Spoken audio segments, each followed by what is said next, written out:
Alright, man, peace. So for those of you brothers who've been on my channel long enough, you know that one of the main motifs, one of the main themes of my channel that I like to revisit every once in a while is the concept of self-awareness. Self-awareness is what's going to put us in the positions that we need to be in so that we can get the most out of ourselves. And it's very obvious that Mr. Paul George is very, very self-aware. He understands that he is a second banana. He does not want to be a first banana. And he's even a better fit with the Oklahoma City Thunder than Kevin Durant was. Because Kevin Durant is a first banana talent. He's an all-time great talent, but he's a second banana mentally and spiritually. Paul George is a second banana talent. He's also a second banana mentally and spiritually. So he's in the perfect home for him with Russell Westbrook. He's not going to be a threat to Russell Westbrook. He's not going to believe that Russell's taking too many shots. Paul George is also a nature boy at heart. If you give him a white chick with big titties and a big ass and a fishing boat where he can go out there and catch him some trout, he's good bread. Just because he grew up in LA does not mean that he's a city boy. You have certain people like that, who like a slow pace, who like to relax, who like to chill out, who like to fall back. And I think that the LA Laker dream was something that was created for him by many of his family members, and he started to embrace it just because he seems like one of those cats who goes along to get along. Now, certain people might say, well, what about Indiana? He was in Indiana. Indiana's a slow pace, but you know what? In Indiana, they wanted him to be the main guy. They wanted him to be the second coming of LeBron James, and he's not that guy.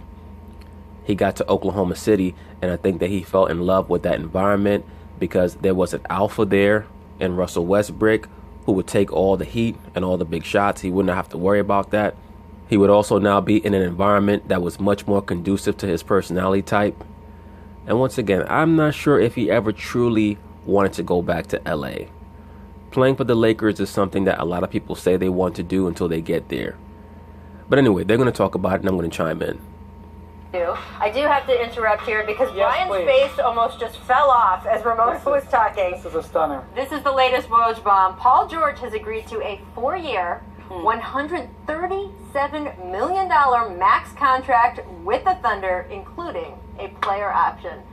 Do your face. So it's a 3-year plus 1, but this is, I mean, congratulations to the Thunder. Congratulations to Sam Presti. Congratulations to Russell Westbrook. Really what Paul George is telling the Oklahoma City Thunder front office, Russell Westbrook, as well as Oklahoma City, is that we have 3 years to make a major impact to try to win a championship. And if not, I'm going to reevaluate, and possibly by then I will go to play for the LA Lakers, because by then I'll be about 30, 31 years old, and I'll be ready to deal with whatever pressure I have to deal with playing with the Lakers. And maybe he'll be more willing to go there when LeBron is not there. As we're starting to see, and as I've been telling you brothers for a very long time, this media narrative that everybody wants to play with LeBron James is total fluff. It's groundless, it's baseless, and it's never had any foundation whatsoever. I am stunned he took this deal like this, because if he wasn't going to take again, he walked away You from thought the this was Super going to be Bowl. a 1-and-1. Yeah. Look at Brian Windhorst. Brian Windhorst is so frustrated because he's thinking about his boo thing, LeBron James. He's thinking to himself, wow, what is LeBron going to do now? He knows that pretty much LeBron is caught in between a rock and a hard place.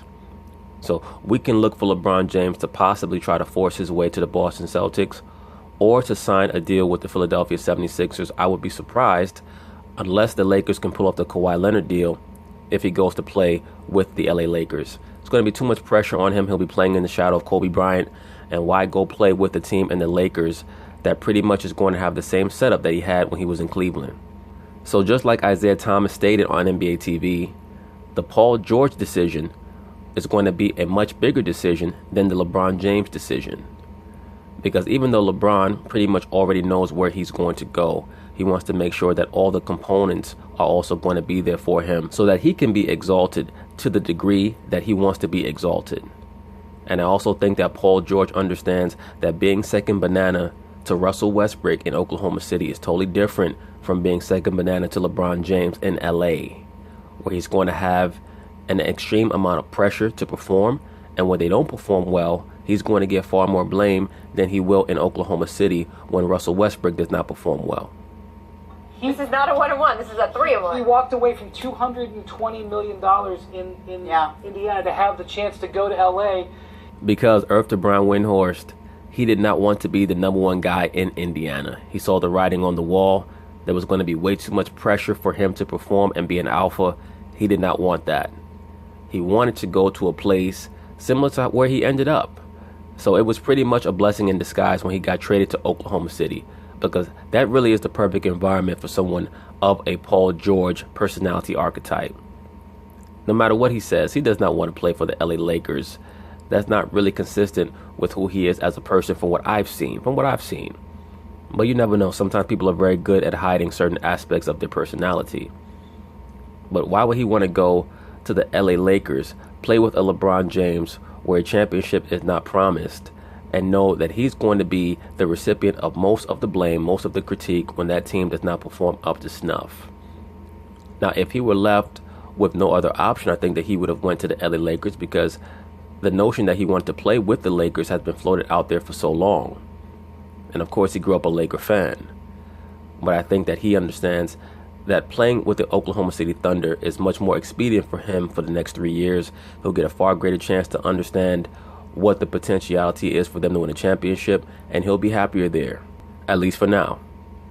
He didn't even give the Lakers a meeting. He didn't even meet with them. And the thing about it is if you're going to take a multi-year deal, you'd want to take a 2-year deal, because if he took a 2-year deal, Rach, he could get to 10 years service time, and then come back on the market and get a big raise.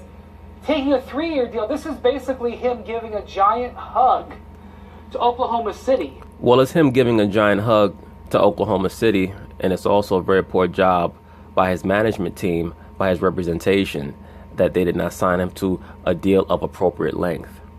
City. I am stunned. I am as stunned by this contract as I was stunned at the Thunder. In fact, I almost will tell you. Look at this guy going ham. He's getting apoplectic. They better have the defibrillator on deck, because I have a feeling that Brian Windhorst may be about to go into cardiac arrest or something of that nature.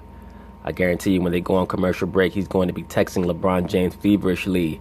It's going to be one large text thread with Brian Windhorst, Shannon Sharpe, Max Kellerman, Nick Wright, Colin Cowherd, Chris Broussard, all asking LeBron James, "Well, my king, what are you going to do now?" I'm going to tell you that this is a bigger accomplishment for the Thunder than trading for him, because he didn't have control over the trade. Right. I agree with that, sir.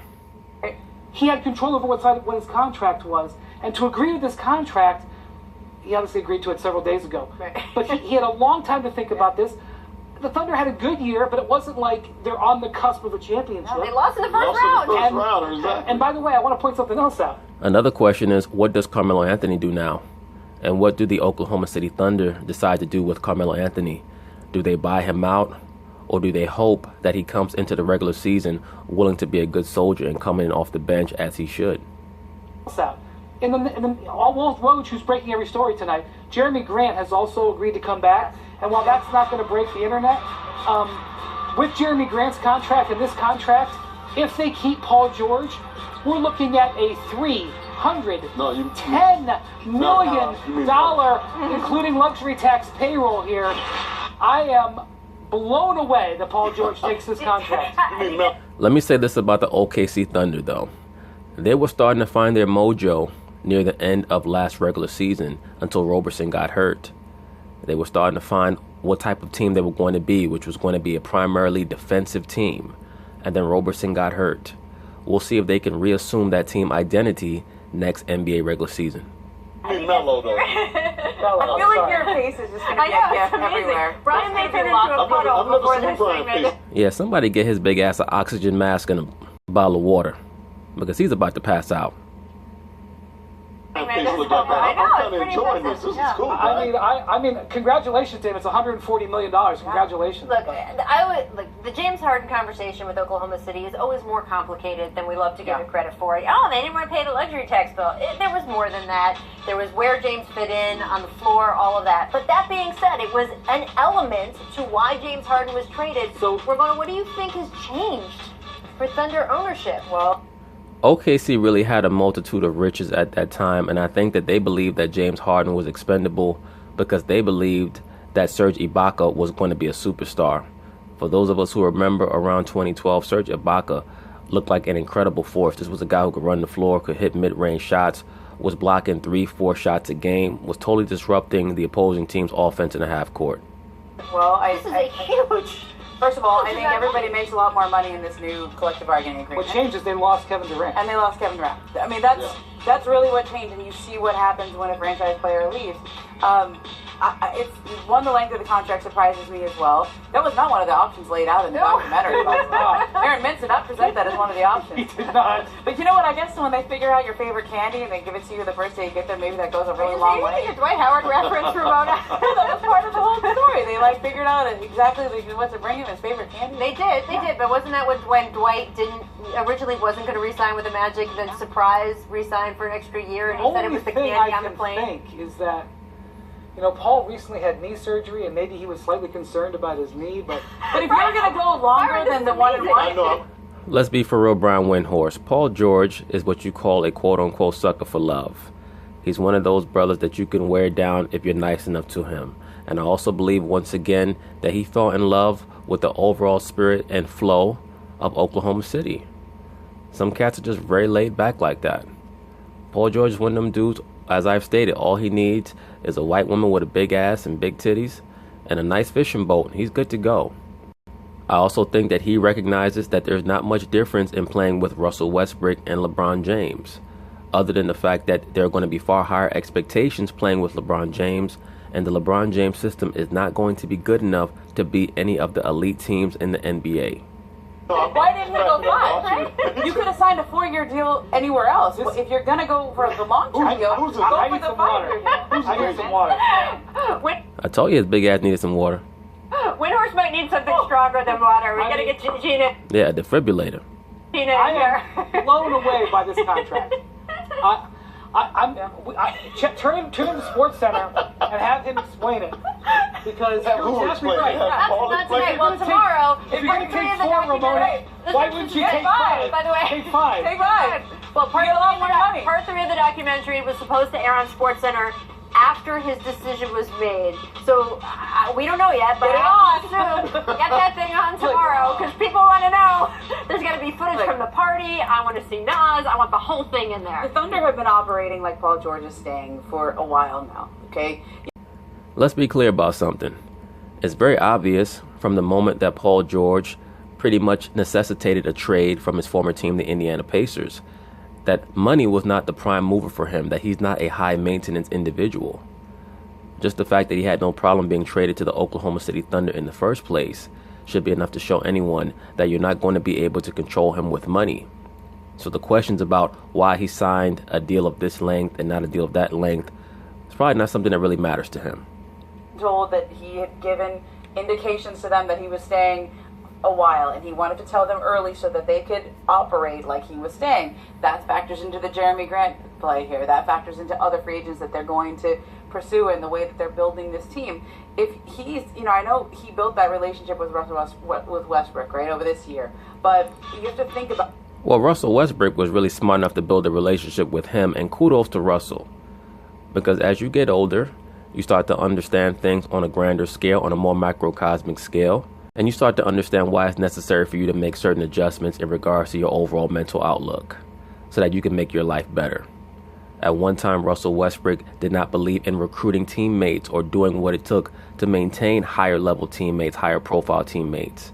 Just the fact that he was willing to fly from his family vacation to be with Paul, to celebrate with Paul deciding to re-sign with the Oklahoma City Thunder should be enough to let the top brass in the Oklahoma City Thunder front office understand that Russell Westbrook is going to put in his brick to make sure that he does his part in solidifying the relationships with many of the higher profile teammates that Sam Presti is able to acquire to help him potentially win a championship.